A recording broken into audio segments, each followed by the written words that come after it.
Howdy folks. As you can see, the little GE flat top mini fridge is back. All of its parts there are back. It is painted a blue color. It's going to be a workshop refrigerator, and that blue matches the cabinets that are in the workshop already. Guy has some vintage cabinets in there, toolboxes. This is going to match it. Now he did find out that he couldn't get the Textilite strips off because the screws are all frozen up. So I am going to repack that with fiberglass instead of the thermocraft insulation. That was decayed. On this side, the insulation was down to like here, and this upper part was just a void space. And that's because the bottom had been wet inside, and it had been rotting in the bottom, and just falling down, it would rot away and fall down. So that had to go.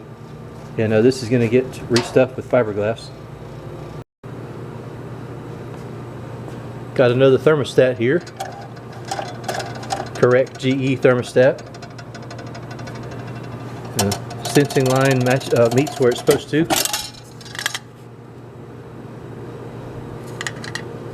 Of course, I've cleaned it in the ultrasonic and re-lubricated all the works. Make sure it's going to do the job. Get rid of that rigged up one that was in there. But yeah, never use a knife or an ice pick on these evaporators. It's a miracle that doesn't have holes in it. So I flipped it upside down, and you can see I've cut an access panel in the bottom, and this is going to be covered with a FRP sheet to reclose the bottom, and that'll allow me to stuff the fiberglass in here. And you can see rust out there. This had rust out holes in it, and you can see in here the rust on that Textilite strip. That would have never come out of there without tearing it up. So this is not going to be a show class restoration. This is just a repair for someone to keep this out of the dump and make a shop fridge out of it. So if anyone thinks corners are being cut, yes they are, but the alternative is to throw this away, and that's not what we're going to do. We're going to fix it best that it can be without going overboard. So there you have it. If you don't like it, I'm sorry, but this is the way it's going to be. If you like what I'm doing, keep watching. Getting the insulation back in there. You can see the sides are restuffed, but I did find a problem. I've made this modification on several other flat tops to have a high side service port on the float without any trouble. But this miniature model, this top cover is really shallow, and that's not going to work. So I'm going to have to put like a street L in there and 90 that forward before that'll work. Go ahead and try to get that done. As you can see, I've done a little bit more than just fix this fitting. Got the street L in there, kind of buffed that down with the grinder so that it clears the top, just barely. Have the liquid line going through a dryer into the float. And I do have nitrogen pressure on it right now to leak check. If we go down here to the bottom, the low side fitting also had to be modified because there's no clearance between the compressor and the bottom of the cabinet. And we have a FRP cabinet bottom in place, and everything down here is painted black, keep the rust at bay.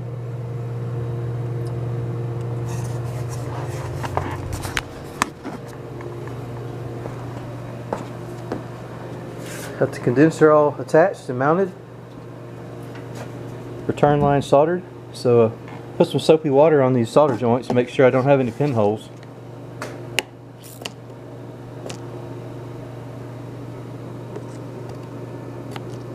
That one looks tight.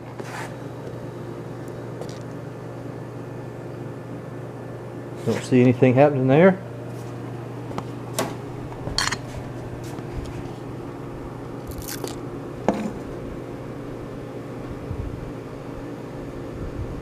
No problems there. Now check this new service port.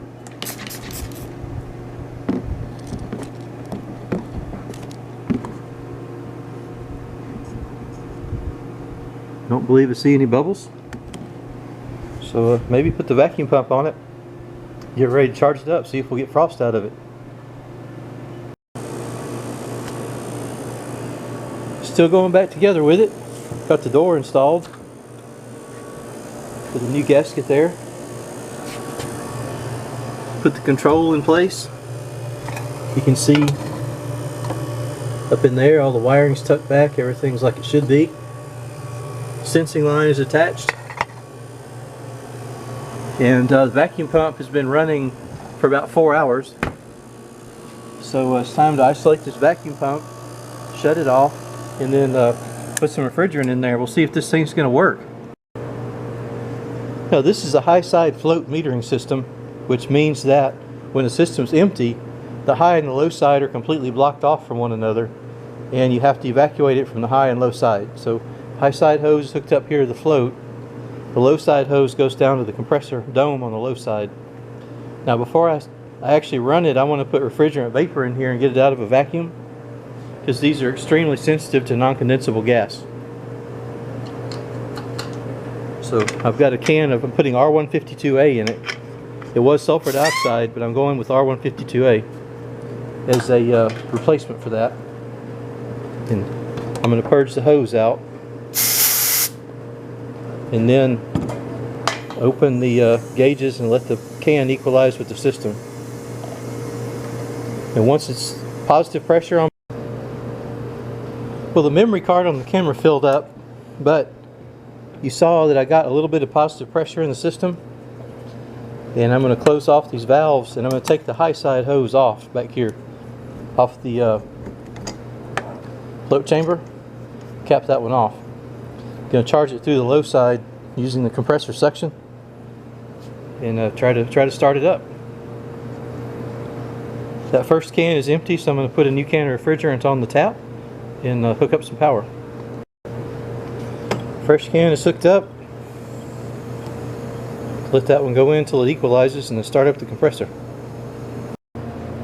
So the refrigerant can got cold, so the pressure is only 10 pounds. That's fine though. I'm going to put the can in warm water once the charging process is underway. So I've got this off. Turn on power.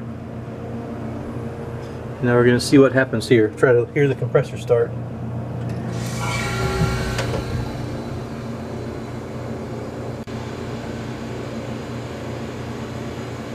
See it pulling that low side down.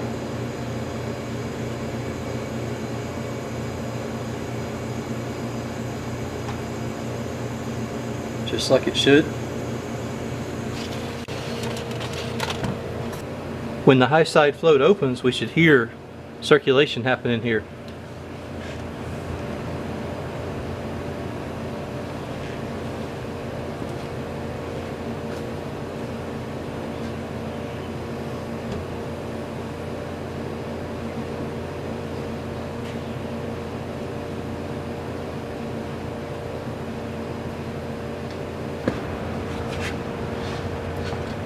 So right now the current draw is 2.2 amps, and the low side is slightly in a vacuum.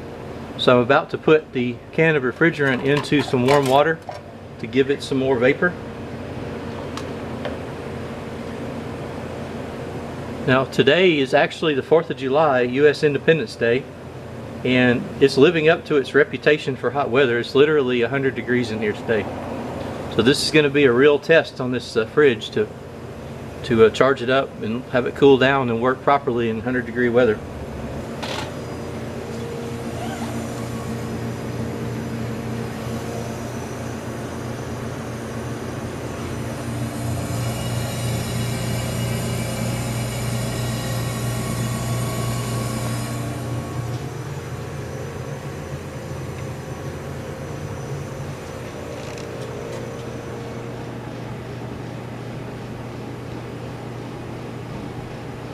There's some warmth in the lines, but in this room everything in here feels warm to me due to the weather.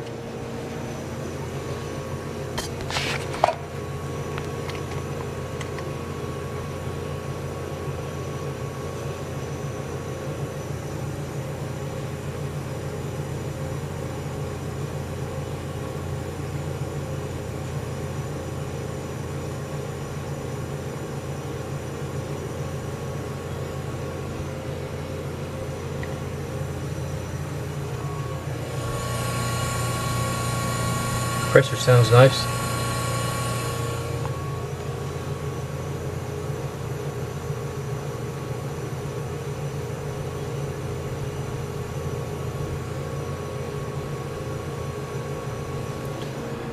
So for this system to start circulating, this float chamber has to fill up with liquid refrigerant to a certain degree. And once that happens, the float rises up, then the liquid from the high side in here, this is part of the high pressure side,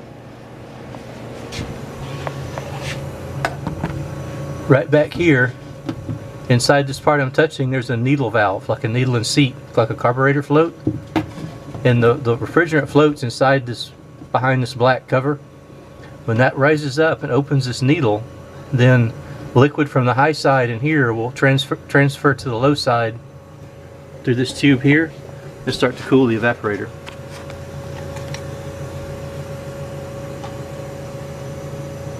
Until that happens, it's more or less deadheaded. There it goes.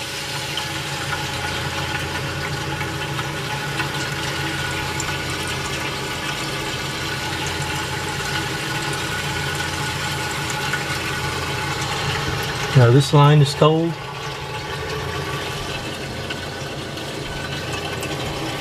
And this side of the evaporator is starting to get cold. And the power demand of the compressor is going up. And the low side pressure is going up because that liquid's going into the evaporator, which is really hot right now, putting a heavy load on it.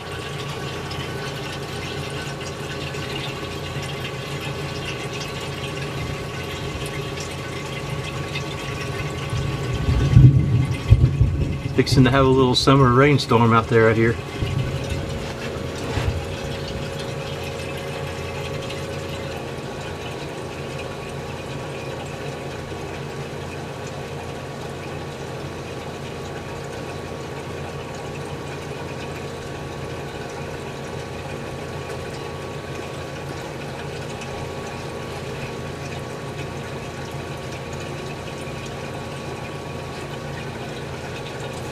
You see there's already ice forming over there.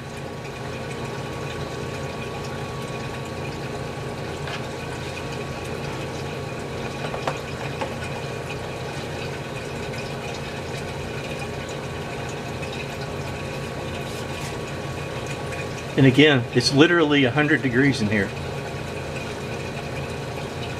So this machine definitely is quite effective. So I want to see frost form on this header to know that it's fully charged.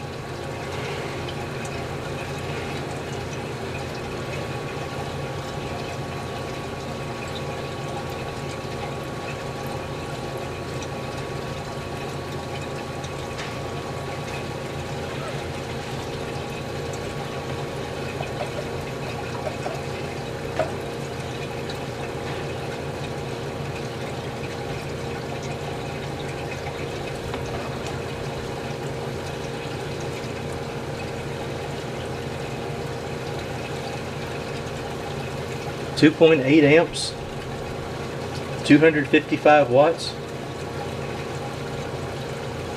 and 15 on the low side. And that's with load from this evaporator in a 100-degree room, plus a can of refrigerant and a pan of warm water loading it up. So it's getting a real heavy load on it.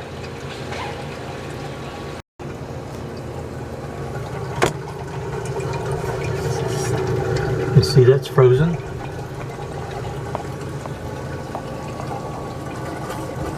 Definitely frozen there.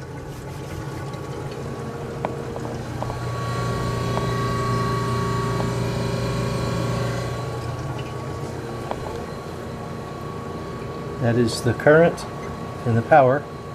Now again, I'm cheating because this light, my recording light, is plugged into this. I forgot to move it to another cord. So the fridge is actually using less than it seems to be. It's an LED light, so I think it's only about 10 watts, but nonetheless, it does affect it. Close the door up there and give it some stabilizing time. So the low side's pulled down to about 1 psi. We're down to 2.2 amps on the compressor. And it looks like it's got a full frost all the way up to the header. Nice and cold. I felt cold air fall out of there when I opened it. Opening that up, that'll put some more heat in there and raise up the pressure. I'm working on putting insulation in the top before the top cover goes on. Now with these high side floats, I am going to run it for a while without the top cover because I do want to purge it one time, because non-condensable gas can collect in here, and I want to make sure that if that's happened, I let that out before I cover all this up and let it go. So like I said, I want to purge this a little bit. I want to make sure that there's not air bubble trapped in the float chamber. Now this compressor could overcome some of that, but not a lot, so I just want to let out a little bit of vapor.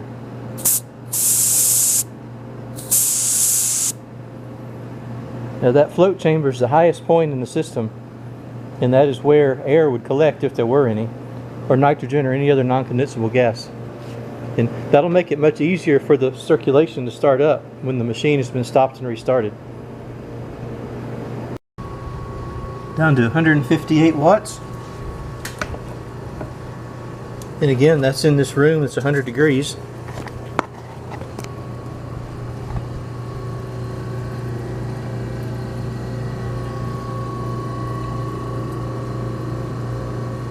Nearly silent. Got a new door gasket down in there, a new top cover gasket. I love the way these look when they're all freshly gasketed and everything is nice, you know. It's just a really nice looking machine. Next thing will be to put that front lower cover on down there.